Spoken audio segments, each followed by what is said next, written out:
Hello and welcome to a brand new episode of the Daily Debate. My name is Ahmed Nader, and tonight we're going to focus on the economic reforms that were implemented here under the tenure of His Excellency President Abdel Fattah al-Sisi, which give way for the development of the economy for the future of the country.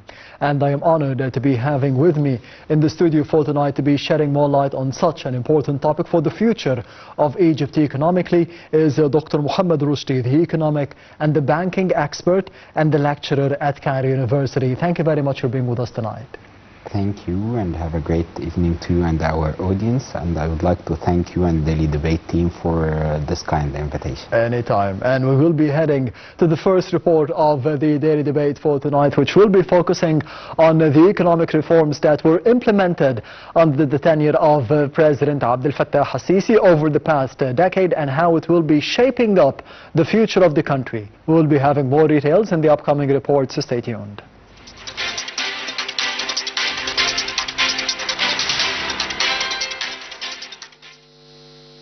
Egypt is adopting an economic reform trajectory that contributes to supporting financial discipline and decreasing debt to GDP ratio and budget deficit.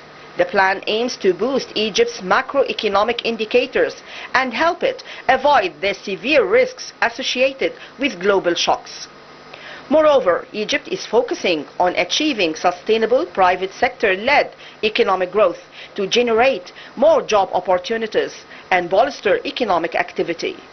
The recent government decision to offer investment opportunities for the private sector in 32 state-owned companies is an example of such approach. Egypt seeks to support economic sectors that drive growth, especially in the areas of infrastructure, to help attract more foreign and local investments. The state sought to increase the agricultural area in Egypt by more than 4 million acres, and these projects contributed to increasing the cultivated area to about 10 million acres and the cropped area to 17.5 million acres. The Egyptian agricultural exports will make a new record, reaching $9 billion this year. Moreover, the government seeks to enhance local manufacturing and raise the efficiency of the industrial sector and increase it to 20% of the gross domestic product during the year 2030. By continuing many projects to encourage industrial investment, facilitate the granting of industrial lands, and begin the localization of 152 industrial opportunities. It works in the context of looking to the future to formulate priorities and strategic directions during the period from 2024 till 2030, through which it aims to achieve strong, comprehensive and sustainable economic growth, with a focus on the quality of economic growth by enhancing the contribution of investments and exports. The Egyptian strategy is focusing on a pace of economic growth that supports employment to provide between 7 to 8 million job opportunities.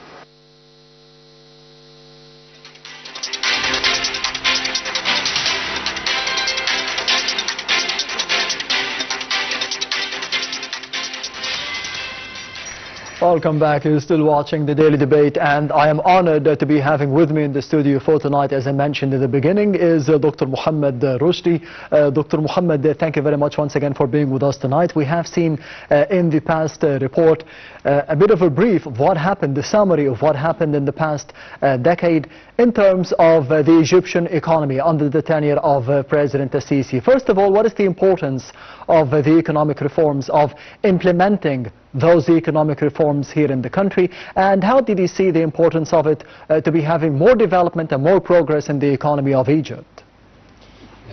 Actually, I would like to start with a famous quote for one of the famous strategic planning science, which is called Henry Lunsberg. It is easy to plan, but it is difficult to implement. Yes. Actually, what we are seeing nowadays, which is the implementation and the harmony between all sectors of the government and private sector to achieve our strategic goals. One of the most important things, as mentioned new report actually, which yes. is our GDP structure. I would like to just simplify things to our audience. Our GDP structure, or in general, the GDP structure consists of three main parts: the agricultural part, which mentioned at the port, and the industrial part, and the last part, which is the service part. And every one of them is contributing to the GDP growth. And if you would like to be honest with you and our audience, now we are focusing on one of the most important things, which is the service part. To be honest with you and our audience, we are not inventing the wheel. We are taking the best practice, and this is quite more than perfect in my humble opinion. Why? We are taking a lot of developed countries' practice and we're capitalizing on it, and by this way we are going to a new era in terms of the economic part, in terms of the political part. To return back to our point, our GDP structure, as mentioned previously, consists of three main parts: agriculture and the industrial part and the service part. Which one of them has the highest added value? The highest added value, which is the service part. Yes. For that, if you would like to have what we are calling it a quick win, we will start with the service part because it has the highest added value. And nowadays you can see this easily, especially we are focusing on the technology part and doing a lot of services in terms of putting the infrastructure, doing a lot of initiatives in terms of infrastructures, new projects, mega projects, attracting tourists to our country. This is called one of the service parts. This will contribute positively to enhance our GDP growth. And at the same time, and to don't forget one of the most important things, which is the technology part. It's under the service part actually. Yes. You can see nowadays a lot of the millennial youth, they are technology savvy, and there's a great appetite to work with technology, and it has high demand. No one can leave his mobile for a while, for an hour, yes, for 2 hours. We couldn't do that. Computers nowadays, your car, our cars with the chips, it's part of it. It's technology and programming. For that thing, the presidential leadership has a lot of initiatives in terms of adding and building a lot of things to contribute on manufacturing the technology part, in addition to a lot of initiatives in terms of educating the new generation, because they have the highest appetite for technology. Yes. Now you can see the latest initiatives to take our children to technology schools and technology universities, to give them a lot of programs to develop them. This positively contribute on our GDP growth. And after that we will go for the one of the most important things, which is the industrial part. The industrial part is quite important because it creates a lot of job opportunities, yes, and it decreases the unemployment rate. As far as I recall, the unemployment rate reached to 13.4% 2013, and nowadays you can between, as far as I recall, 7.4%, 7.5%. Can you see the enhancement? About 50%. Thank you. This is how come. This is how the government and Presidential Abdel Fattah al-Sisi, they do it in like 10 years. How they did it? How they did it? They don't have the magic stick. We have a clear vision, clear plan, and persistency is our key. We are focusing to have a strategic vision to achieve our goals in a proper way, and this is positively reflected, if you turn it back to our GDP growth, reflected on our GDP growth. And we faced a lot of challenges, to be honest with you and our audience. One of the most important challenges, which we are calling it the pandemic. We have what we are calling it, there's a great recession. You can see it easily. And throughout the globe. Throughout the globe. And when the globe try to face it, and we have vaccines, and it returned. The markets are open to return back. What happened? The Ukrainian-Russia war, which negatively reflect on increasing the prices of essential goods and services, like wheat and oil, a lot of things. We have, and it reflected on the great inflation wave that the globe faced for from a long term. Yes. You can see that the inflation rate for USA reached to 10%, some countries 40%, 50%, and a lot of things.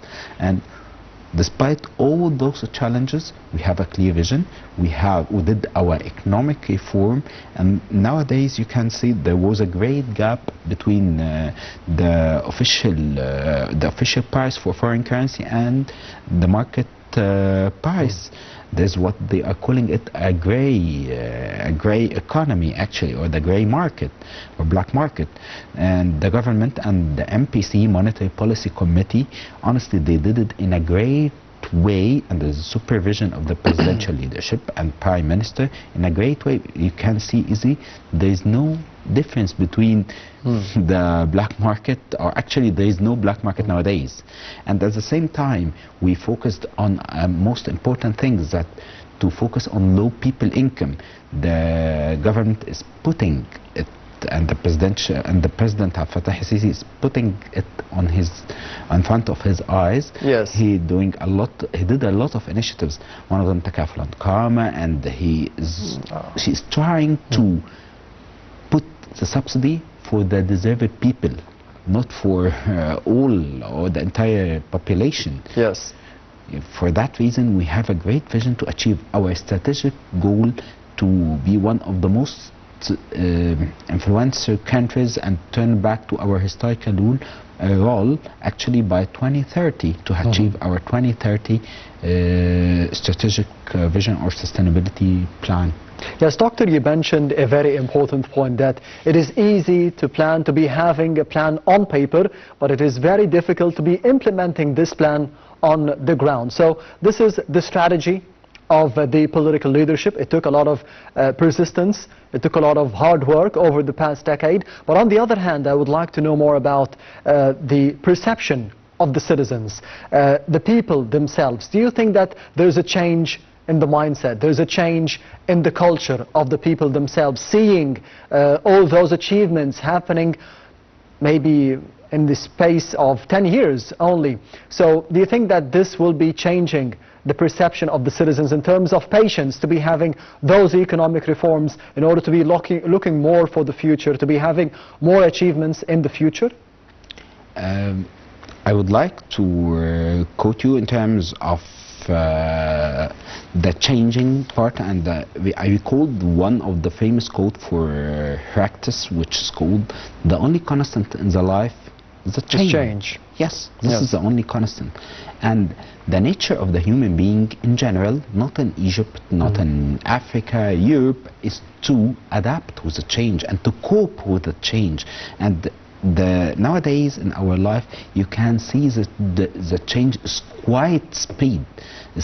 We are in a dynamic world, and our needs is actually increasing for having a lot of things. And you can see easily that our standards of life is increased, is enhanced. There's a great enhancement, and you can see this from a lot of things. The minimum wages and the standards of our living, it's dynamic changing. But as you know, and our audience, we are all human beings. We are ambitious. We have a lot of dreams to be better and better and better. And to return back to one of the famous things for which is called Maslow pyramid hierarchy of needs. Yes. If you can, he metaphorically simplified our needs on 5 main things, which is the first one, the basic or primary needs, food and waters, food and beverage, yes, to summarize it. And after that, safety, feeling safety, and after that, belonging, and after that, one of the most important things, to don't for sake of our time, which is self-actualization. Self-actualization. When we are covering those needs, the citizen ambitious to have what we are calling self-actualization. And we are in this phase right now? To be honest with you, we are closely to this phase, and this will achieve soon with main two things: persistency, education, in my humble opinion. Yes, Doctor, of course you mentioned the importance of having a plan and the persistence on implementing this plan on the ground. But we have seen over the past few years statements made by His Excellency President Abdel Fattah al-Sisi, by Prime Minister Dr. Mustafa Madbouli, to be having a bigger share for the private sector in the local market. How do you see the importance of involving more the private sector in the process now? As usual, you are asking questions to hit a nerve. Thank you. Honestly, this is one of the most important things. The government is trying to let the market balance itself based on supply and demand, and to little bit give the private sector the great portion to enter the market, and the privatization, which one of the most important things, as I told you and our audience at the beginning of our episode, yes, which is to give the private sector the space and it work parallel with the government. This is quite crucial to have a solid economy, and this is what the government did actually under the vision or the plan of Presidential Abdel Fattah al-Sisi. This will positively reflect on a lot of things. If you are the first thing, which is bringing FDI, foreign direct investments. Yes. Nowadays, developed countries or developing countries, they are seeking for FDI, foreign direct investments. And I can tell you that how people and the economic and banking expert and governments globally see Egypt and Africa as a potential market. For that reason, you can see easily one of the most important things, the pyramid of age. Actually, you can see they are calling Africa a youth country. If we applying this on Egypt, you can see the pyramid of the age, which is 60-70% of our population are youth. Yes. And if you go for Europe or that's an advantage. It's inverted. Yes. And for that reason, if they have a lot of commodities, how they can sell it? They will sell it at our market. For that reason, they are focusing at Africa and Egypt, which is it has strategic role in addition to the geographical part, which is one of the most important things. For that reason, to cut this long story short, in a nutshell, that Egypt is one of the most important things or most important and influenced countries in the Middle East. For that reason, the economic reform will positively reflect on our GDP growth, and in addition to bringing FDI, and the part of the privatization, or what we are calling it, the government get a share for the private sector, will bring FDI, will decrease the unemployment rate, will create more jobs, and the efficiency, effectiveness and the efficiency will positively reflect on a lot of projects. And what we are calling at the end, we are working for what? ROI, return on investments. It will be increased, and the increase of this income will reflect on our tax income, which will positively reflect on the Egyptian citizen in terms of education and health, which the education and health budget will be increased. And nowadays you can hear easily that the government, one of our plans to have an NHS, National Health System, yes, which is for all people. In terms of the education budget, it increased like triple, I believe, as far as I recall, from 2012 or something like that. And this is positively, if you would like to build the country, you have to focus on two things, in my humble opinion: the education part and the health part. And this is, the government is taking care of this part in terms of a lot of things actually, starting from the child enters the school, his health and his education till graduated. And they did a great programs in terms of decreasing the gap between the pragmatic and dogmatic part, the practice, what we are calling it, the practice, and the academic part. For that reason, we have a lot of initiatives nowadays, and in addition to one of the most crucial and important training hubs, like national training institution that President Abdel Fattah al-Sisi launched during his first, as far as I recall, his presidential period actually. And this is one of the most important things. It's all nowadays, you can see, it's not just for the Egyptian citizen. They are giving training for a lot of our neighbors. You can see this is and they have a strategic alliances. It will be, in my humble opinion, a training, one of the most important training hubs, which possibly, to turn back to our point, which reflected on our citizen skills to have a competitiveness. And if you are an investor and you would like to come to any country, you will check a lot of things: the infrastructure, the law, in addition to the tax rate, and the manpower, the labor. How you can, it's one of the most crucial things.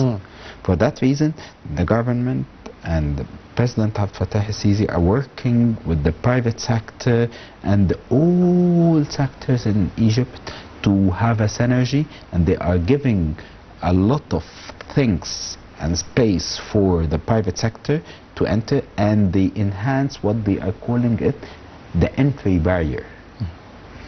Yes.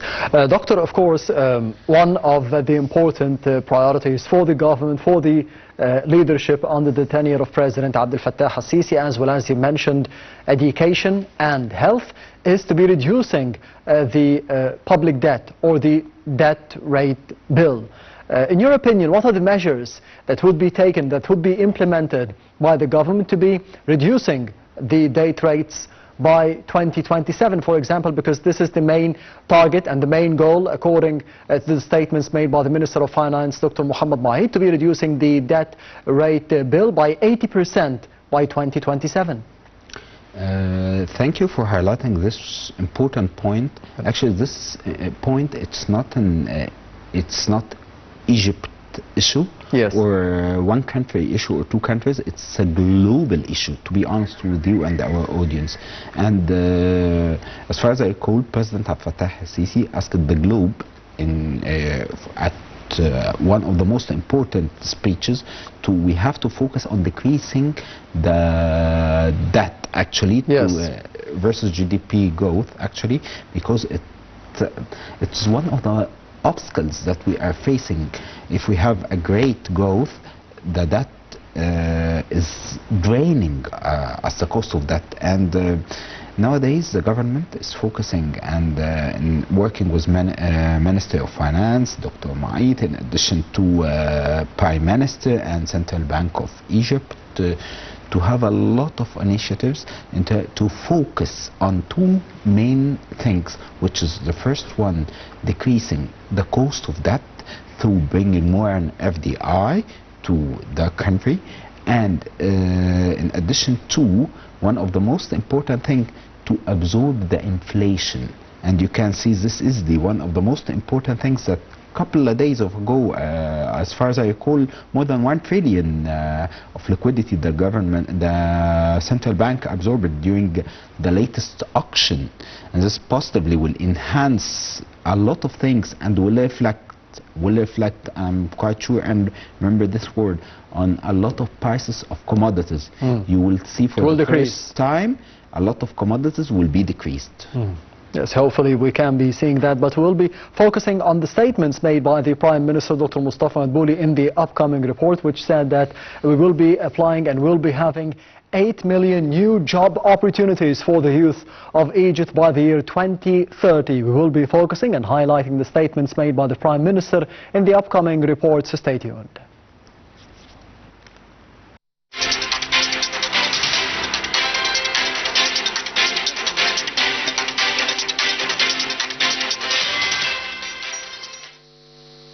Egypt's government has adopted recently some economic measures that have contributed to meeting internal challenges and mitigate the repercussions of surrounding regional and global crises.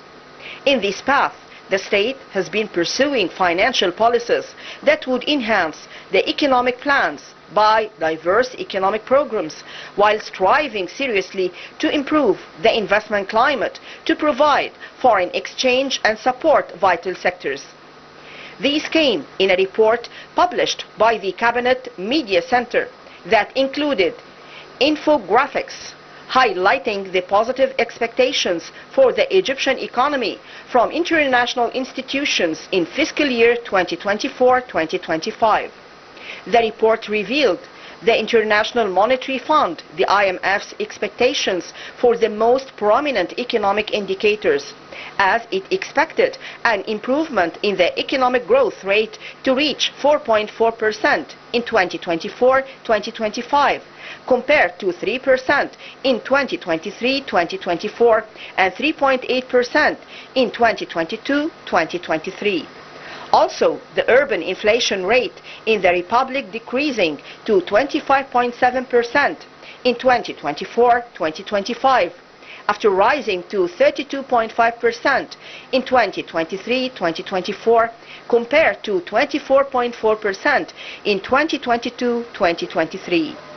As for public debt, as a percentage of GDP, it is expected to decline to 82.6% in 2024-2025, after reaching 96.4% in 2023-2024, compared to 95.8% in 2022-2023. The Suez Canal revenues, according to the report, its revenues expected to reach $10 billion in 2024-2025 from $6.8 billion in 2023-2024, compared to $9.4 billion in 2022-2023.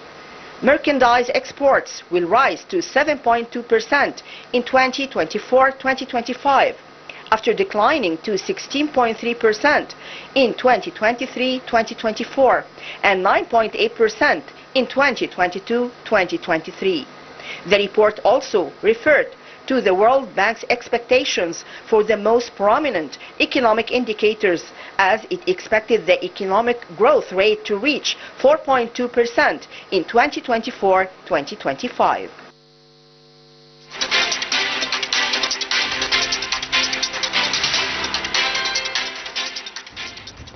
Welcome back. You're still watching the Daily Debate, and I am honored to be having with me in the studio for tonight over the episode of the Daily Debate is Dr. Mohamed Roshdy, the economic and the banking expert and the lecturer at Cairo University. Thank you very much once again for being with us tonight.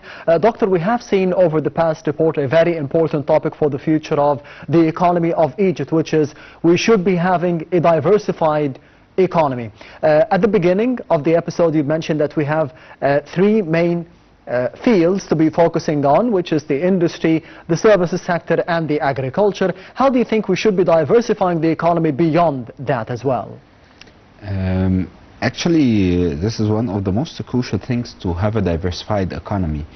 To simplify to our audience this thing, like what we are calling it, don't put all your eggs in one basket. ABC Investments, if you would like to have a solid economy, what you shall do, you have to diversify your economy. To simplify it, what we have to do, for example, if the economy is consistent of two main industries or two main companies, if one of them will default, what will happen? You will lose like 50% of your economy. But if you have a diversified And a lot of companies, you will have, if one of them will be defaulted, what will happen? A new one will come, and this is what we are calling it. This is something organic. Yes. And this is normal. It's a cycle. Should be done. Cycle, yes. Thank you. And for that reason, Central Bank of Egypt, in addition to Ministry of Finance and the government and the presidential leadership, they are focusing on what we are calling SMEs, small and medium enterprises, in addition to entrepreneurs. And they did a lot of initiatives in terms of tax incentive, in terms of facilitating the process to launch a new company or a new enterprise. And you can here easily the golden license, and everything will be digitalized. As you can see, this started the one of the what we are calling it the pilot launch for this initiative, which is the gold license. Well, it's digitalized. You can do a lot of things through the digital era, actually, in addition to the tax incentive, and increasing number of companies, which possibly reflected on what we are calling it diversified economy, in addition to creating a lot of jobs. And this positively will affect on our GDP and will help to speed up to pay back our debt, in addition to decreasing our debt, as mentioned in this report. Is a service of debt, what we are calling it in another term as bankers, the interest for the debt, which it's, to be honest with you, I have what we are calling it a frequent question: is it right to have loans, or it is wrong? This is something important. What we are doing nowadays, we are doing a great things. We are taking some loans to build our country, to have what we are calling it return on investments. And this is crucial and important, and a lot of countries did this practice. What is crucial for any country if they are using this in consumption? And thanks God we are not doing that. We are focusing on building, have mega projects, infrastructure, and I believe in the short term, or maximum the middle term, you can see the impact of this quite easily. And one of the most important indicators, the unemployment rate, yes, which decreased. In addition to, you can see better services, the FDI increased, and we have a lot of initiatives for enhancing our what we are calling it the exports, to which one of the most important initiatives, which is $100 billion exports, in addition to decreasing our imports and pushing or managing to get more FDI by doing a lot of tax incentive, and giving them tax incentive depend on increasing the ingredients of local parts or local components on his or her industry. You can see this is, in my humble opinion, is quite smart. If you would like to come and to have the tax waiver, enjoy this in our country and have a high return, but you have to count on Egyptian manpower in addition to the Egyptian components. If you have 60% of this, you will deserve to have the tax. And what we are calling it, this in my humble opinion, which is a win-win situation for investor and for the country, or for the Egyptian citizen. Yes, a win-win situation. One of the winning situations that we have experienced here for the Egyptian economy is the target that the Egyptian government and the political leadership had set over the past decade, to be having an economic growth rate of 6 to 8% for Egypt every year. Do you think that this is achievable? Do you think that this was implemented already, but we need to be going on and keeping it up? It is achievable if you believe in that. And one of the most important, or in my humble opinion, key for that, which is persistency, and we have to have a clear vision, and to be harmony between all sectors in our country, the private sector, public sector, and Egyptian citizen, In addition to focus on one of the most important things that the government is focusing and President Abdel Fattah al-Sisi is focusing on it, which is low-income people. I believe the government shouldn't do that only. I believe that each company or organization should have part of its CSR, corporate social responsibility, to focus on this part.